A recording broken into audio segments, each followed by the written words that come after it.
معقولة في راجل محترم يعمل في مراته كده ويستغل رجولته ويسيء في مراته بالشكل ده؟ حقيقي مش مصدقة. بتقولي جه في الأول بدأ إن هو يقولي انتي لازم تنزلي تشتغلي. قلت له أشتغل؟ بس أنا مش متعودة على الشغل. قال لي اتعودي، لأن دلوقتي الحياة بقت صعبة وإيد واحدة لوحدها ما تسقفش، محتاجة إيدين، ومحتاجة إن أنا وإنتي نبدأ إن إحنا نحاول نقف على رجلينا، وأنا محتاجة إن إنتي تقفي على رجلك وفي نفس الوقت علشان نقدر نمشي الدنيا. قلت له طيب الأولاد يا حبيبي؟ قال لي هيعيشوا، هيروحوا فين يعني؟ وبعدين يعني هم خلاص كبروا وبقوا كويسين ومش محتاجين ان انتي تبقي معاهم اغلب الوقت، وهيقدروا يمشوا امورهم يعني.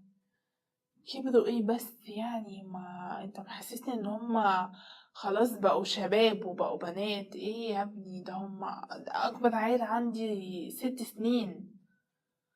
ما هو خلاص كبروا يعني، هو لسه صغير في اللفة، محتاجك ان انتي مثلا تبقي معاه وتراعيه وترضعيه والجو ده كله. ما خلاص كبروا. يعني انت في شغل قدامك ليا؟ اه في شغل قدامي كويس جدا. ايه موافقة؟ خلاص ماشي. انا طبعا عايزة عيالي يبقوا عايشين في مستوى كويس، وعايزة حياتنا تبقى كويسة. انا اكيد يعني هبقى مبسوطة لو حياتنا بقت كويسة والدنيا بقت زي الفل وتمام. قال لي خلاص زي الفل قوي كده. إيه، اسمعي كلامي بقى، ولو كده نعمل اللي انا بقولك عليه.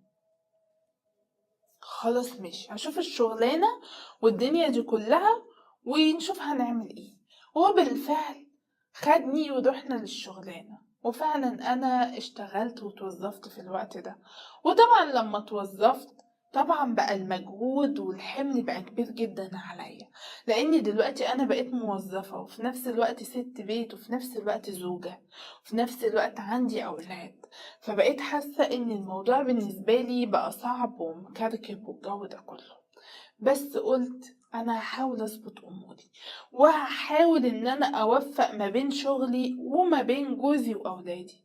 وبالفعل بدأت ان انا اعمل كل الكلام ده كله، وبدأت ان انا اوفق ما بين جوزي وما بين شغلي وما بين اولادي.